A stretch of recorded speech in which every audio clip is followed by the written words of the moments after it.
Endless Summers, an Australian Test cricket history podcast. Episode 6, 1882 in England, Demon Days.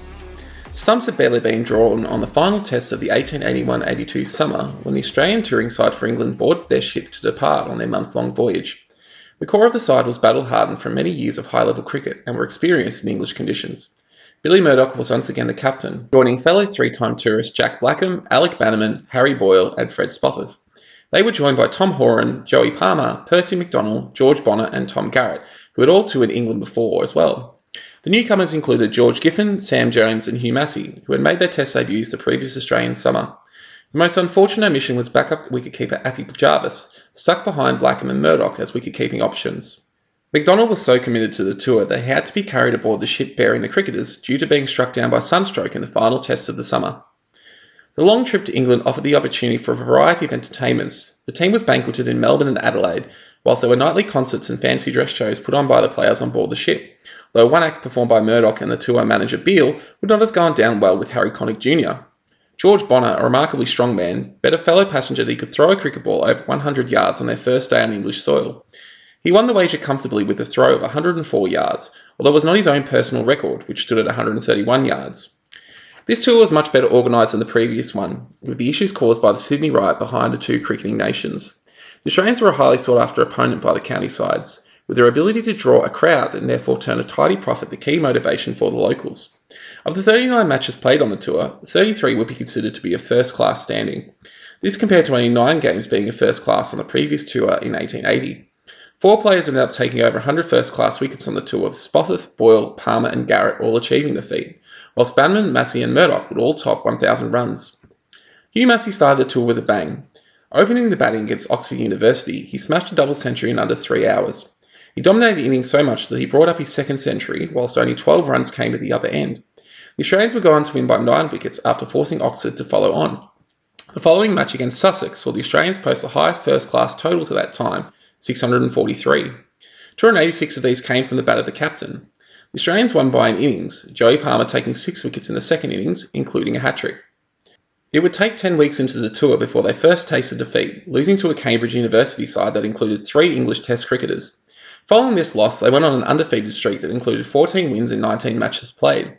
George Giffen, who was sparingly used due to the domination of Australia's frontline bowlers, took 8 for 49 against the Gentlemen of England, made up entirely of amateurs, which included W.G. Grace amongst 9 past and future Test cricketers, in an innings victory.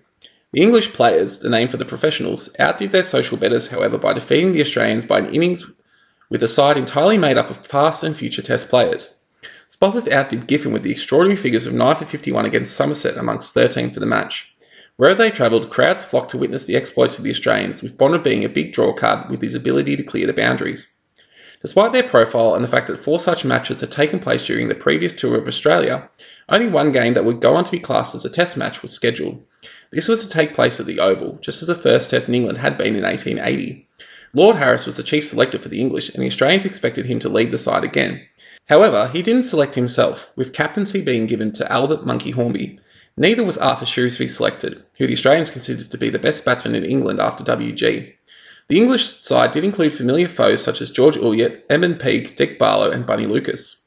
The Australians left out Percy McDonnell, who had not been performing at his usual standard due to after effects from the heat stroke the previous Australian summer, whilst Joey Palmer, their second best bowler on tour, had suffered an injury earlier in the month and would miss the remaining matches, including this test. Overall, the expectation was that the combined English side was quite superior to that of the Australians. To that point in the first-class season, the chosen English batsmen had more impressive records than that of the touring side, with 8 of their batsmen averaging 29 and above, compared to only 2 of the Australians. Not included in that number was W.G. Grace. The good doctor still regarded the best batsman in England despite uninspiring numbers this season. The English rated the Australians bowling higher, but with Peake and Barlow averaging just over 10 runs per wicket, the local pundits felt that this matchup was nullified somewhat, and that the superior English batting would win the day. Murdoch won the toss and chose to bat. Bannerman and Massey were sent out to open on what appeared to be a difficult pitch, having been exposed to 2 days of rain prior to the game. However, Massey couldn't blame the pitch conditions for his dismissal, as he was bowled off a full toss for 1 by Ulyett in his second over. This brought the captain in to join Bannerman. They progressed the score along carefully until it reached 20. At this stage, the English bowling and fielding tightened up, with Peake and Barlow combining to bowl 20 successive maidens. Murdoch finally added to the score with a single, before he managed to edge a ball onto his wicket from Peake, out for 13. Bonner was then set in to use his big hitting to unsettle the bowling, but Barlow clean bowled him for only a single. Horan joined Bannerman, the Stonewall having spent 70 minutes at the crease for only 9 runs. He attempted to steer Pete behind point, but W.G. Grace, in an athletic act that belied his size, took a diving left-handed catch low to the ground. Horan and Giffen then both fell with a score on 30, leaving the Australians with only 4 wickets in hand. Blackham and Garrett were now at the wicket. They attempted a repair job, trying to eke as many runs out of the innings as they could. They managed a partnership of 18 and had reached the lunch break, but on the resumption of play, Garrett was caught trying to clear long off for 10. Ball could only add 2, whilst Blackham was eventually caught after skying a ball. Spofforth, last man in, managed to crack a boundary, but Jones was then out for a duck, ending the innings. In just over 2 hours and 80 overs of play, the Australians had only managed 63 runs. Even given the difficult conditions, the Australians had no answers to the disciplined lines and lengths of the English bowlers. After the innings break, Barlow and Grace opened for the home side, while Spofforth and Garrett commenced bowling. The English score had progressed to 13 when Grace was bowled by Spofforth, the first wicket for a man whose legendary performance would almost single-handedly create the myth of the Ashes. Frederick Robert Spofforth was born on the 9th of September 1853 in Balmain, New South Wales. The son of a bank clerk, the profession he would take up himself, Spofforth spent time in New Zealand before returning to Australia. It was here that he witnessed the touring English side of 1863-64 play the New South Wales side. This would change the course of young Spofforth's life, as it introduced him to overarm bowling, which had only recently been made legal. He worked hard on all aspects of this new technique, developing a high leap before delivery that allowed him to send down the ball at a higher pace than most of his contemporaries. He was also a cunning bowler, capable of cutting the ball both ways, and was an expert at setting up batsmen over multiple deliveries. 120 years before Steve Waugh, he also developed the technique of mental disintegration, with his withering stares at opposition batsmen almost as scary as his bowling. Spofforth made his debut as an 18-year-old in 1874. In his second season, he took 9 wickets in a 195 win for New South Wales against Victoria. He was approached to appear in the first combined match against Lillywhite's touring side, but refused as his friend Billy Murdoch was not chosen as wicketkeeper. He did appear in the second match, where he took 4 wickets in a losing cause. He was on the tour of England in 1878, where he began to establish himself as the premier Australian bowler, his demolition of the MCC leading to him earning his nickname of Demon. He performed as well on the next tour in 1880, but a finger injury caused him to miss the Test match, a key reason for the Australians' loss. He was back in 1882 to settle the score. Barlow followed his opening partner to the pavilion soon after, being caught by Bannerman off the Demon. This brought Lucas to join Ulyett, and the two moved the score on quickly, bringing up the 50 runs within half an hour. Ulyett then attempted to attack Spofforth, but missed the ball after having left his crease, being well stumped by Blackham for 26, what would be the highest score of the innings. Boyle then got in on the act by dismissing Lucas, whilst 2 more quick wickets from Spofforth let the English 6 down for 63, the same score as the Australians. Boyle then claimed Barnes, bringing Steele in to join Reid. The two managed to add 26 runs before Garrett broke the partnership.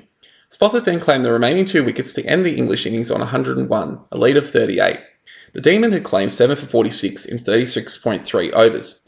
He'd bowled unchanged throughout the innings. The end of the English innings had coincided with the end of the day's play. More heavy rain overnight delayed the start of play until after midday. The English lead was not large, but the difficulty of any batsman to find comfort on the pitch meant that the locals were heavy favourites. Bannerman and Massey again opened the batting for the Australians. The partners complemented each other well, with Bannerman the blocker and Massey the dasher, meaning the bowlers had 2 different challenges to deal with. It would be Massey, the last man chosen for the tour, who would play the defining innings of the match in what would end up being his only meaningful contribution as an Australian Test batsman. Whilst the rain had made things difficult for batting, the outfield was also wet and muddy. This meant, until the outfield dried, the fielding side would almost have a greater difficulty. The ball had become wet and difficult to grip, whilst the fielders slipped and skidded over the muddy terrain. Massey decided this was the best time to attack. Bannerman set to defence, which enabled Massey to play with freedom. He launched into the bowling, with the English unable to keep a lid on the scoring. The 38-run deficit was cleared within half an hour of play beginning, whilst Massey would bring up his half-century, the sole one of the match, in only 45 minutes. Hornby tried all his bowlers with no success, although Massey was dropped at long off with the score at 47. It wasn't until Massey had reached 55, out of a score of 66, that Steele, the 6th bowler used, managed to skittle his leg stump. He'd hit 9 boundaries and had given the Australians a chance. However, the drying pitch was now starting to aid the English spinners. Over the next 10 overs from Massey's departure, the Australians lost 4 wickets for 13 runs, leaving them in a precarious position of 5 for 79. The captain Murdoch, who had managed to hold out as wickets tumbled around him, was joined by Blackham. They managed to take the score onto 99 before a short rain shower brought about lunch and a brief respite for the batsmen. Blackham was caught off the bowling of Pete without any addition to the score upon the resumption of play. This brought Jones in to join his skipper. The two managed to bring the score on to 114 and were batting comfortably before the biggest controversy of the match erupted. Murdoch turned a ball to leg for a single. Jones reached his crease whilst Littleton had collected the ball and thrown it to WG, who was near the stumps at short point.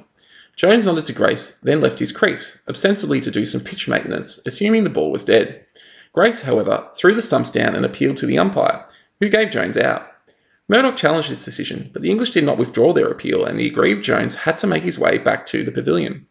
There was much discussion about this incident. Most believed that the run-out was within the rules, however that it was against the spirit of the game.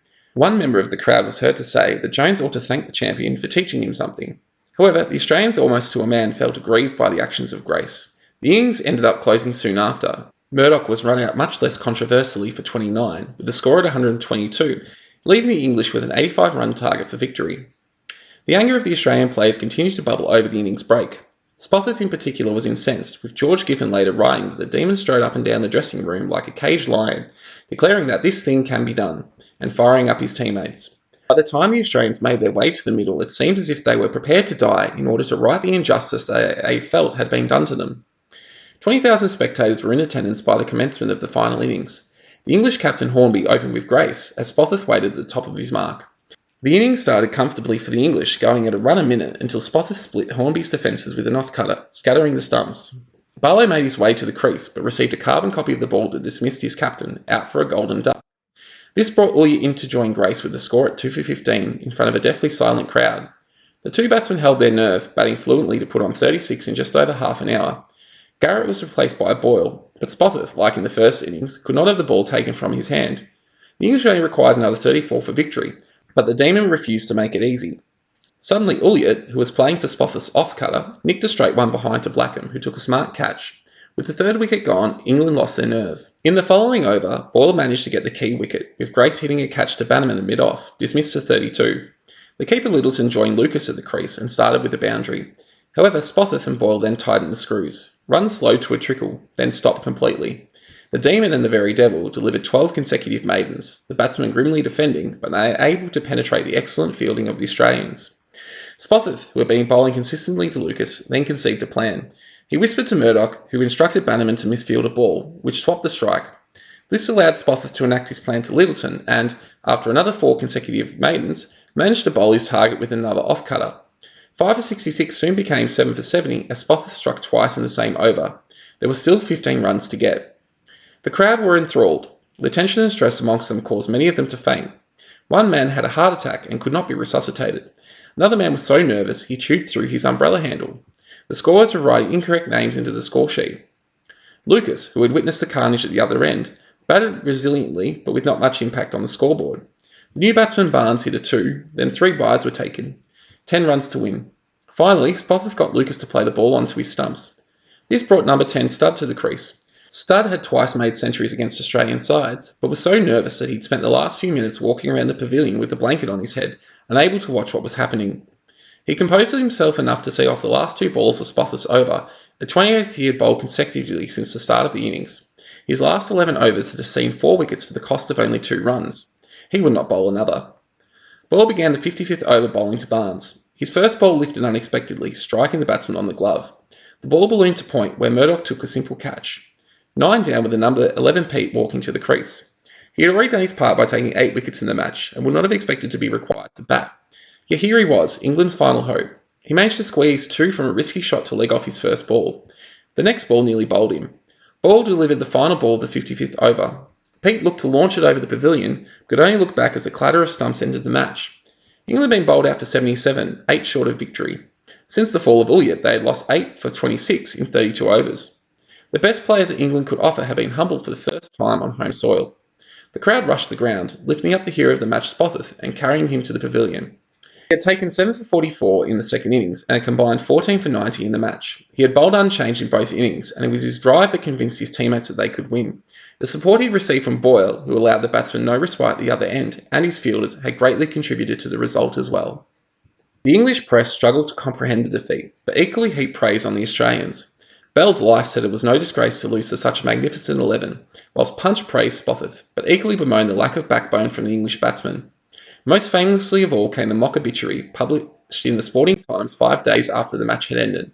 In affectionate remembrance of English cricket which died at the Oval on 29th of August 1882, deeply lamented by a large circle of sorrowing friends and acquaintances, R.I.P. Note, the body will be cremated and the ashes taken to Australia. The rest of the tour was a bit of an anticlimax, with much regret that there was no follow-up match to the extraordinary scenes at the Oval. They played another 8 games before sailing home, stopping in Philadelphia for 2 games on the way. Overall, they had played 39 matches, winning 24 and only losing 4. Upon their return, they were banqueted and feasted in both Sydney and Melbourne, with each player receiving a medal for their accomplishment. Their spectacular achievement against the best that England could array against them had been an amazing result that ensured international cricket was here to stay. Thank you for listening. New episodes of Endless Summers will be released fortnightly. Please subscribe to be notified of new releases. You can also follow us on Twitter at pod_endless, and you can email us at endlesssummerpod@gmail.com.